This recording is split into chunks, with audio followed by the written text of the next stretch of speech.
See you next week, Jake. We're going to the Senior Bowl. Matt, I wish you were coming too, brother, because it would have been nice to have you to look at all these Senior Bowl prospects, because there's a lot of prospects that's going to be at the Senior Bowl. We actually had some new guys that announced got accepted to the Senior Bowl in this week after the championship game, which was awesome as a Jets fan. Ruben Bain's going to be there? What? I did not see that one coming. We also got David Bailey. I think those are the two guys that are the only guys that's going. Jake, correct me if I'm wrong, that are options for the Jets at number 2.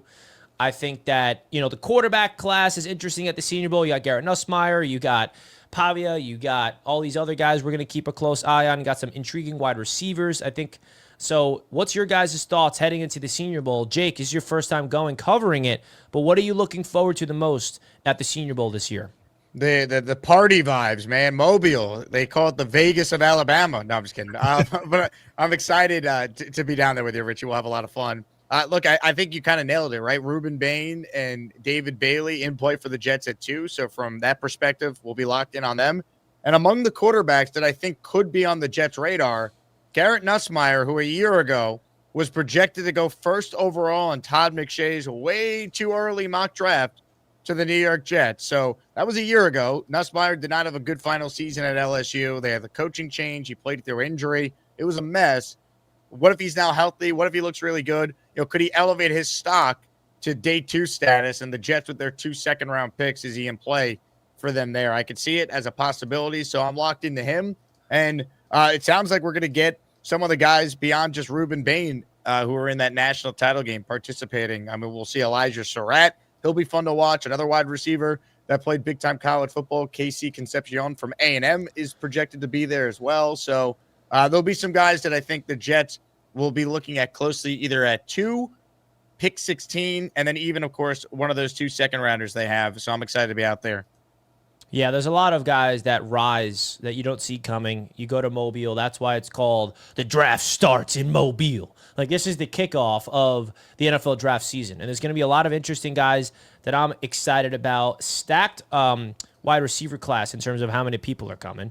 I mean, you can see the laundry list of wide receivers that is going to be there, which is going to be a lot of fun. Elijah Surratt, like Jake mentioned, is one that I'm super excited about. Casey Concepcion from Texas A&M is someone that I like as well for the Jets somewhere in the draft. And the Jets are going to be drafting a wide receiver. Will they draft them at 2, 16, 33, third? Oh, they don't have a third round. 4th round, 5th round? You never know. So a lot of intriguing names. Matt, where are you looking at the Senior Bowl in terms of guys to look at from a Jets perspective? Anybody you got your eyes on? Yeah, I mean, a few that you just mentioned, the 2 top guys for the number 2 pick. I think we'll keep a close eye on the edge rushers. I don't know how much more they really need to prove. I think the game tape really speaks for itself, but I'm sure they'll practice the first day and then get out of there, similar to what Jermaine Johnson did all those years ago. I also am going to be keeping a close eye on Garrett Nussmeier. I think he's going to be a favorite of some if you're looking at a quarterback outside of the first round for the New York Jets. And a wide receiver target that I really like at the top of the second round, you guys mentioned it earlier, Elijah Surratt. I really think he is one of my key targets for the Jets at the top of the second if they don't go wide receiver at pick number 16. So I'll be keeping a close eye on him. But it's just really fun, to get the clips and the videos out there and all the coverage of these prospects competing against each other. So really looking forward to next week. Are there anybody in terms of the quarterback position we talked about? Like, it's good. It's such a mystery of where the Jets are going to go at quarterback. Obviously, we can have a whole hour-plus long show just about that topic. But do you think that the Jets are drafting a quarterback this year, even if it's not a number 2? Like, do you think they're going to find somebody? Because there's a very good chance that one of these quarterbacks at the Senior Bowl could be a guy the Jets target in day 2 or day 3. So any of these guys, you think, whether it is Garrett Nussmeier that Jake alluded to, or a Cole Payton, or a Diego Pavia, or maybe it's someone like a Ty Simpson. Obviously, that's not going to the Senior Bowl. But what's your thoughts of the quarterbacks going to the Senior Bowl, Matt?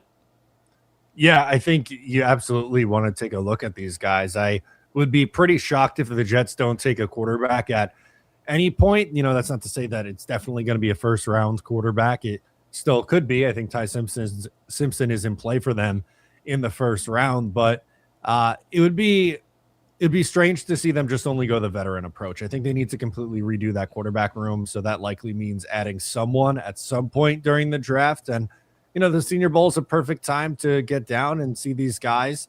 It's not always a easy week of practice for the quarterbacks, right? Because they've never worked with these receivers. The timing isn't always there, but curious to see who's going to stand out the most among these guys. Yeah, I'm really excited as well. I think that the quarterback class is intriguing. And there's apparently some corners that just got accepted.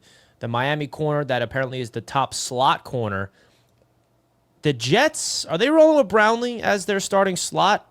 Or do you think they're going to go into the draft to find that? Because what's his name from Miami? He just declared to the Senior Bowl, and he's one of the top slot corners entering the draft. Let me make sure I remember his name. It's Keontae Scott is the guy from Miami who is officially going to the Senior Bowl. So keep an eye on him. I'm going to have my eyes glued. The Jets need help in the secondary. How do you think the Jets are going to approach the secondary this offseason, whether it's free agency, whether it's the draft? You trade away Sauce Gardner. You traded for Jarvis Brownlee. You have Brandon Stevens. You have Azareye'h Thomas. I know last week's episode, Matt, or previously, you said you'll be comfortable with those three as your starting trio. But is there a world where the Jets replace a Brownlee in the slot, or replace even Thomas, or replace a Stevens this offseason in the secondary? Yeah, I mean, I'm definitely not going to rule it out. I'm not saying that I think like the cornerback room is set for the next 5 years and you don't have to worry about it.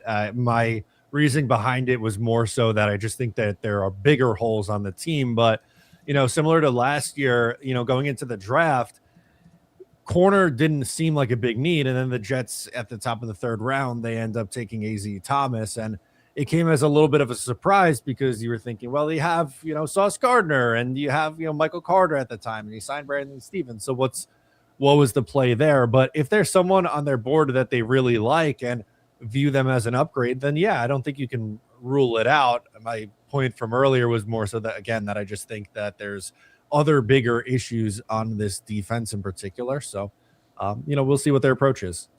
What's your thoughts of that, Jake? What's the approach for the secondary entering the free agency and draft? Do you think they're going to be aggressive and draft someone or bring someone in free agency at that position that is high profile?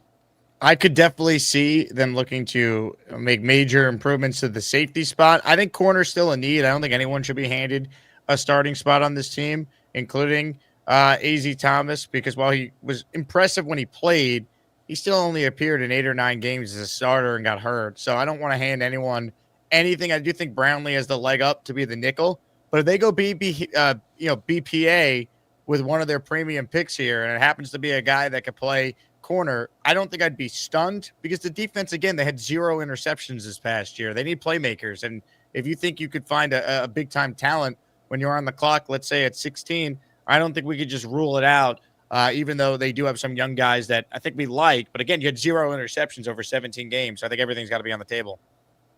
So here is the coaches that it's going to be there at the Senior Bowl. There's actually some Jets coaches going.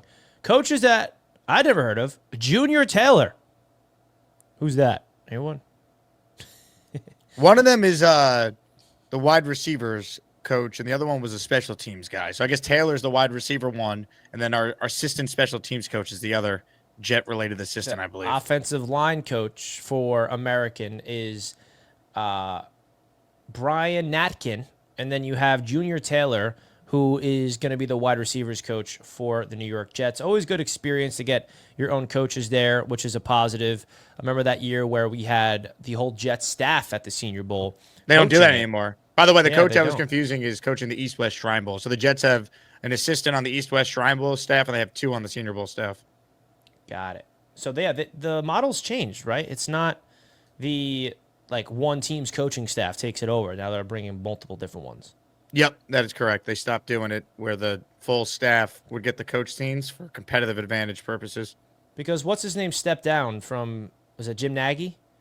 He was the face of the Senior Bowl, and then he kind of stepped down as the executive. So he runs Oklahoma now. He's the GM of their football program. Yes, he runs Oklahoma. So you got these are the 2 head coaches. The American team will be led by Joel Thomas of the Saints. The national team will be Cliff Hurt of the Eagles. So that's your two head coaches. Different approach here. But I love the Senior Bowl, man. And last year was such a crazy experience for me. It was my first time being hands-on in a media setting, and I'm excited to be there again this upcoming week. Make sure you guys let us know the guys you want to bring in. They also got a new sponsor. Kiss the Reese's Senior Bowl goodbye. It's the Panini Senior Bowl. Nice. No more Reese's, man. I like the Reese's branding, but that's I'm that. allergic. Can't have peanuts.